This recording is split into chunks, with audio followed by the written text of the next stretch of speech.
Hey, check it out, you guys.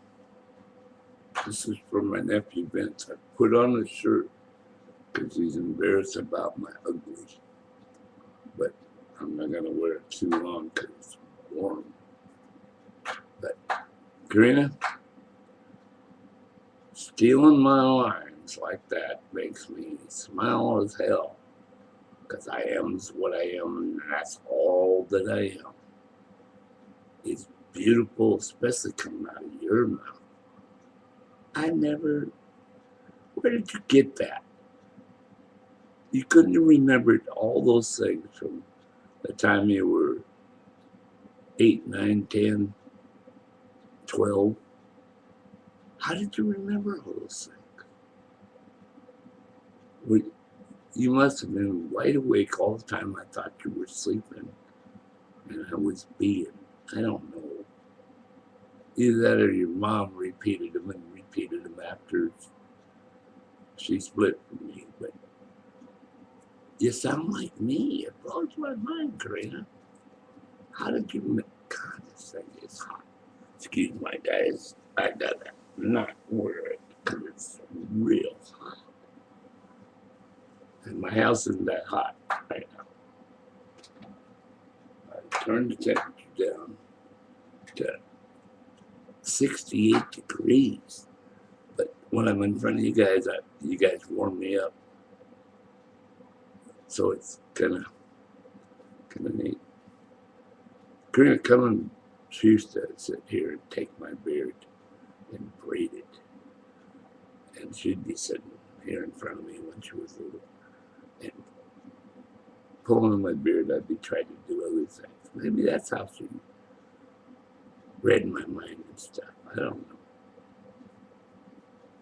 Oh, maybe that is how hair does that. Because when I was dying in the hospital, I was seeing some her mom's braids in my hair, and she used to do these 5, 6, 7 type braids.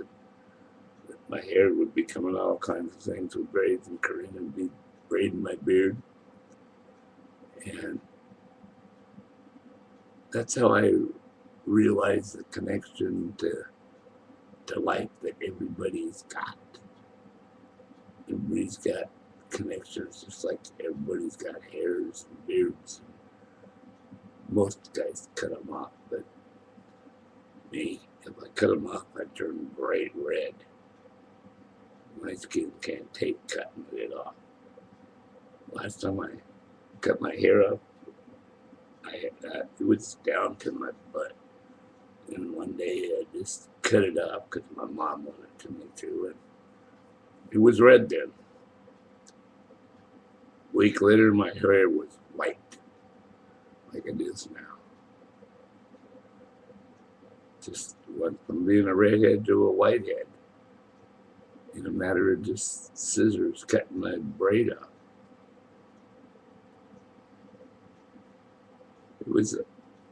It was on the roof of a bar called the Old Number 3 in Ronald, Washington. Everybody put their hats on the ceiling. Well, I gave them my braid and they put it on the ceiling, right over the doorway for a lot of years. And it was there until they resold the bar to another person, and they took down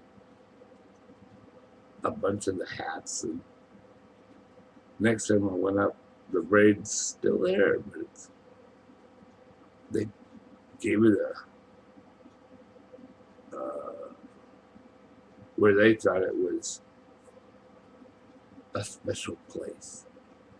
The special place is where they put it the first time, but I haven't been back in probably 10 years. I went back about 10 years ago because I still owed them $150 beer tab, for fronting me booze at the bar. And I went back and paid them, and the new owners didn't even know me, but they still had the old book that had my name in it and stuff, and I paid it off. Didn't have to, but I had to. I paid it off for me, not them. But I wanted the money to go to the old owners. Buck and his wife, but Buck died. But it didn't matter. It got to the family, I think, somehow through the bar. And then they bought me enough drinks that I was drunk enough that I'd made somebody else drive to get me out of that place. And it was a place that I lived across the street from almost.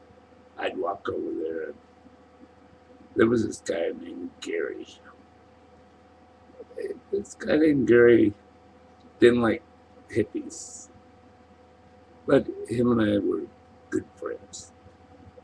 And he made this 6-egg omelet that, I'm telling you, this thing was this big.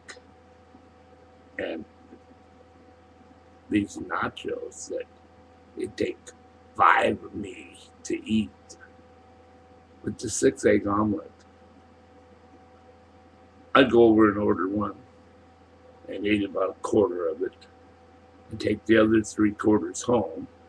And in the morning, I'd feed everybody else in the house and still have a quarter of it for lunch later. And everybody be fed. I mean, Gary made these omelets that were just so incredibly big and huge and full of all good shit. That was at the old number 3 tavern in Ronald, which is right up the street from Roswell. It was jogging distance. I used to run back and forth between the two towns all the time. It was a neat back trail. I ran it, and I run the horses up and down it all the time because the horses need to get out of the pen.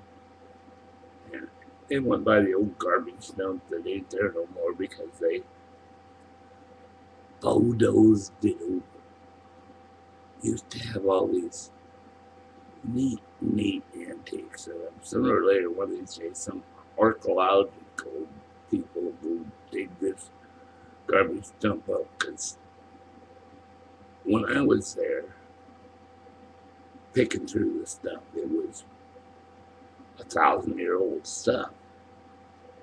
When they get back to it again, my lifetime will be over, and probably a couple other lifetimes, and it'll be history, and they'll dig it up again. I hated it when they buried it, but they decided that the garbage dump and the cemetery were too close together, so they buried the garbage dump, which kind of makes some sort of sense, doesn't it? The cemetery is still there. I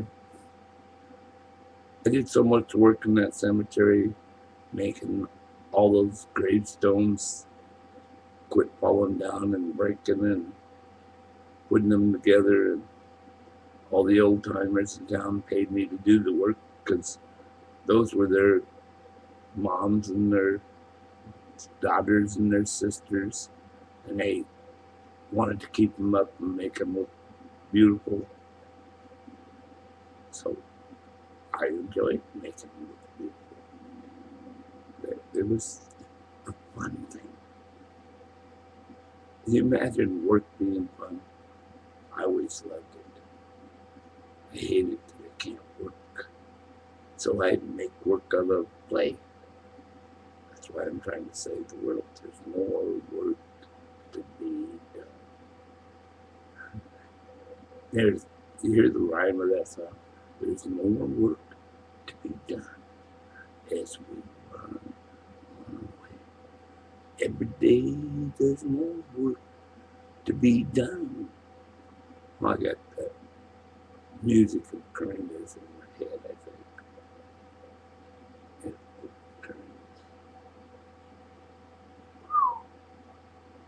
isn't just Karina. That music has been going and going and going and going since before our times. And that's what's so beautiful about it. It's one of those things that's non-stoppable. The music.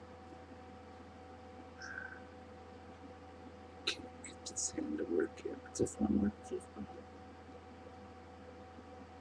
Just keeps going. There will be peace in the valley someday and someday.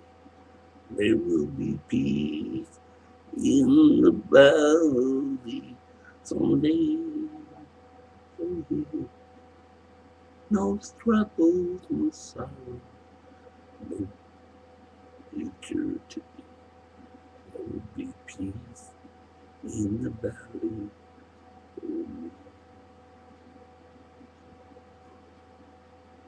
Isn't that's a hard thing to say when you get old.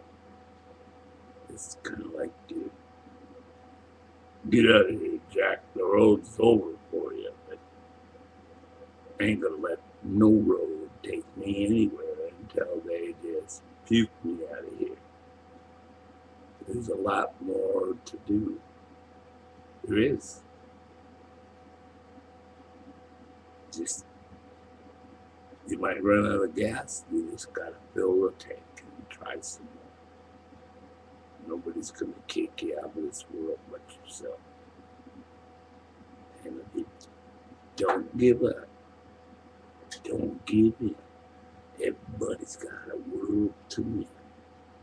It's a rhyme that just came to mind, but listen up here.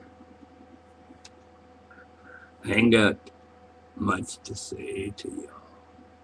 I got to look at this camera to maybe make what I'm saying serious to you.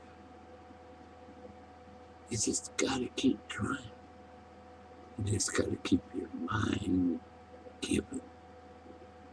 Get your heart going. Get the pump flowing. And care. There's so many people out there that forgot what it is to care. They know it in their side. Inside them, they know. But they don't know how to show it anymore. So you gotta show them how to care. By caring. All you gotta do is show them how to care by caring. And caring, when you're into it, it just brings it out. And everybody just by you caring gets them a caring. And isn't that what it's all about? Down in the peace in the valley someday. Oh, yeah. There will be peace in the valley someday. Oh, someday. There will be peace in the valley somewhere. Oh, yeah. No troubles, no sorrows, no problems you see. There will be peace in the valley. Oh, for me. That was fun. I don't know if you enjoyed it, but my voice enjoyed it. All right, stop again. Good night, y'all. I promise not to be back tonight.